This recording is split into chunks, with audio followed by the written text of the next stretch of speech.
Hello, this is Mike Burek, your host and producer of Krynytsia, The Well, a podcast series about interesting and noteworthy Ukrainians from around the globe. Today is Thursday, August 22nd, 2024. This episode is produced for The Ukrainian Weekly, a newspaper published in English for the global Ukrainian community since 1933. Our guest today is Tony Leliw, who is a London-based freelance British-Ukrainian journalist and producer of the new short film Ukraine's Gold. Welcome, Tony. How are you? I'm fine. Thank you very much, Mike. Thanks for joining us today. To start off with, can you talk a bit about your educational and professional background? Yeah, sure, of course. So I have a history degree, which I got from North London Polytechnic, which is now called London Metropolitan University. After getting my degree, my first job was to work as an editorial assistant for She magazine, a woman's publication. I didn't get anything published there, but a feature on men's socks meant my legs were seen by nearly 150,000 women. The editor advised me then to go to do some journalistic training. So I did a one-year newspaper journalism course at Harlow College. Over the years, I've worked for NewsQuest, Recorder Newspaper Group, and Trinity Mirror Southern as a reporter, sub-editor, and group editor. I also worked for Teletext, producing stories for British TV channels ITV and Channel 4. And in my spare time, I freelanced for various national publications, writing high-profile features for The Universe and the Catholic Times. I also did sub-editing shifts for the Daily Star, a popular red-top tabloid, and I currently freelance for the Kiev Post. Can you describe your Ukrainian roots? How did your family come to settle in the UK? Okay, so my father, Mykola, was from a small village called Volosyanka, which is in Stry Rayon, Lvivska Oblast. He was taken by the Germans during the Second World War when he was a young student and sent to Austria to work as a slave labourer. After the war, he ended up in England. He eventually found my mother, Milka. She was from what was then called Yugoslavia and later became Croatia, and she was from a small village called Lipovljane. Her grandparents were Ukrainian Lemkos from a place called Jaslo, which is now part of Poland. I was born in East London myself, making me technically a Cockney, and I'm a West Ham football or soccer fan. And you've been a journalist for more than 30 years. What topics or subjects do you typically write about? And do you have any focus on Ukraine as part of your journalistic efforts? Yeah, my favorite type of writing was, I did hard news, I did court reporting, I did all the stuff that most journalists do. But the stuff that I loved to do was feature writing. And I interviewed many national celebrities here in the UK who might not be so familiar in the USA. So, for example, I interviewed the pop star Cat Stevens, who wrote the classic song Morning Has Broken, the Indian actor Saeed Jaffrey, known for his role in the film Zulu, and the very popular TV game show host Michael Barrymore. On the Ukrainian front, I freelanced for various Ukrainian publications. This included the BBC Ukrainian Service. I wrote articles for the Ukrainian Times, News from Ukraine, Savilno Ukraino, Forum, a Ukrainian Review, Brama, the online newspaper, and of course, your newspaper, the Ukrainian Weekly. Since the full-scale invasion of Ukraine, I've been writing for the Kiev Post.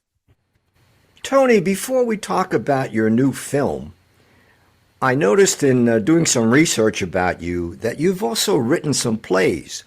Can you talk about that?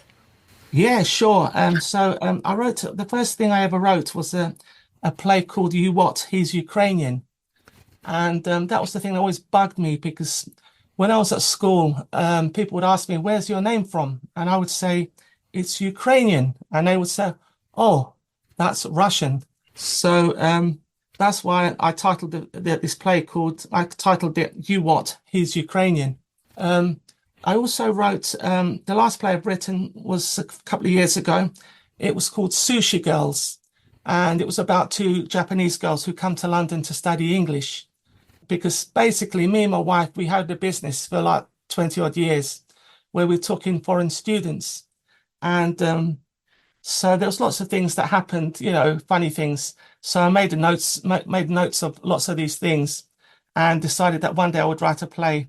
And yeah, so I wrote Sushi Girls, and that was very popular among the Japanese community in this country, particularly people who were either married to Japanese girls or, or girls who were married to English boys who were Japanese.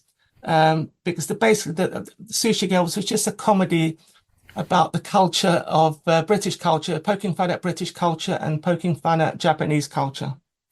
And why did you decide now to produce a short film with a Ukrainian historical theme?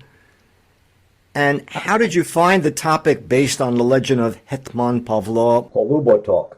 Right. So I was always fascinated by the legend of Hetman Pavlo Polubotok. When Ukraine became independent, I was fortunate enough to be covering President Leonid Kravchuk's visit to the UK. When he had a dinner at the Guildhall in London, he expressed his wish to look for Polubotok's gold. So that was how I got to know about Polubotok's gold, and that stayed with me. And I decided few years later to write a radio play called Polubotok's Gold is in Lockerbie.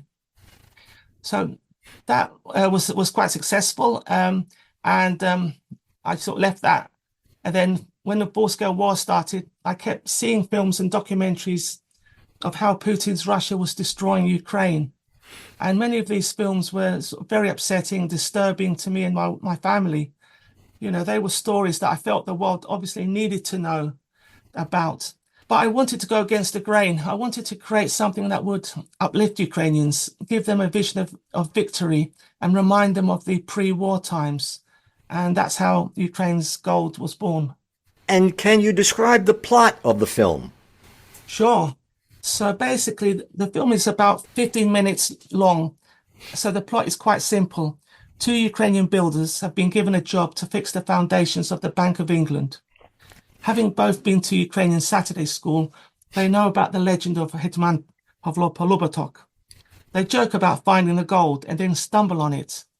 The question then is, what to do with it? Pay off the mortgage and buy an Aston Martin car, or give the money to Ukraine to help it win the war? And have you had any reaction yet from Ukrainians about the film? Because I know it's up on YouTube. Yeah. I mean, we've had some really good feedback. Lots of Ukrainians, people from Ukraine, people within the Ukrainian diaspora have liked it. Even the investigative journalist, John Sweeney, who's doing lots of stuff on Ukraine in Kiev and other areas, has retweeted our film. I also decided to submit it for review, for it to get some feedback from professional filmmakers. So I sent it off to UK Film Review, and I couldn't believe it. We got 3 stars out of 5. I'll just give you a couple of lines of what they wrote. So UK Film Review wrote, "This original little film has a lot of heart and admirable aims, as well as an ability to raise a few laughs. This tribute to Ukraine, its people and its history is enjoyable, and it is clear that Tony Lelyw's assertion of its necessity is on the money." I also sent it to another reviewer, Lou Reviews, and she wrote, "Ukraine's Gold recognizes that this is a country worth saving with a people that matter. Everyone involved gave their time for free, and the fight goes on."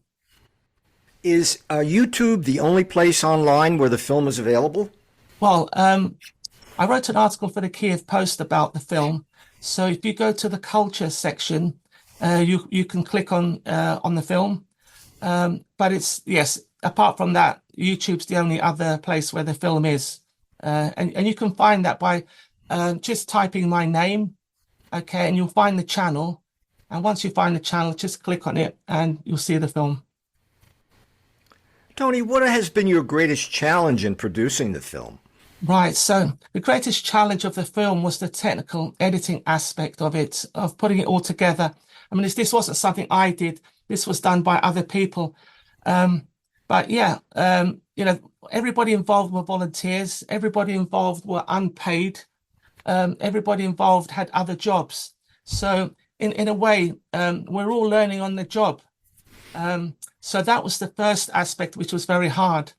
The other thing was the historical backstory to the film. So, the film starts with two builders in the Bank of England, but it also needs to explain the background of Polubotok's history.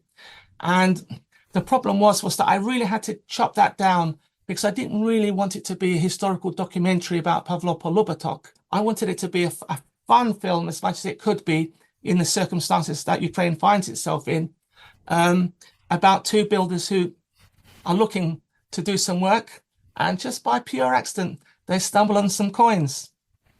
So they were the two sort of main areas which, which were quite challenging. And do you have any plans now to produce any other films in the future, or any other plays for that matter? Right. So yes, there is a play which I wrote a few years ago. This was when Crimea was invaded by Russia in 2014, and it was a one-man show, and it was about a futuristic superhero called Yuk the Nuke, and Yuk the Nuke, okay, basically was saving all the Uklanders who were fighting the Hoylanders. So I think you know who the Hoylanders are, um, hopefully. So these were the bad guys. And what Yuk the Nuke did was he had an army of cyber attackers whose job was to destroy nuclear weapons all over the planet. So it's a kind of a futuristic comedy as well, and sort of a bit of fantasy there as well. And maybe that could be my next project. Tony, where can our audience go to find out more about you and your work and your films and plays? Right. So if you just Google my name, you can find plenty of stuff. Stuff that, articles that I've had published in various publications. And if you go on YouTube, you can find, again, just type my name in. You can find lots of stuff, some of the stuff that I've done, the plays and obviously the film. So I have a channel. So just type in my name and that will show you where the film is. Tony, we're just about out of time, but I did want to ask you one final question. Sure. And this is off topic from your filmmaking and writing. Yeah. What has been the local reaction to Ukrainian refugees in the UK? I'm assuming you have some in the area where you live. Sure. Even on my street, there's two families that are living that are from Ukraine. So it's been positive. People obviously they do care about what's happening in Ukraine. They're very sympathetic. I mean, I know that there is this kind of feeling running through Britain and through America, about refugees and all that stuff. But I think people still have got a strong sympathy for Ukraine, and I hope that continues. Tony, I want to thank you so much for joining us today on Krynytsia. Thank you for inviting me. It's been a pleasure. I have been speaking with Tony Leliw, who is a London-based freelance British-Ukrainian journalist and producer of the new short film, Ukraine's Gold. This episode has been produced for The Ukrainian Weekly, a newspaper published in English for the global Ukrainian community since 1933. And I'm Mike Burek, your host and producer of Krynytsia. Until next time, that's all for now.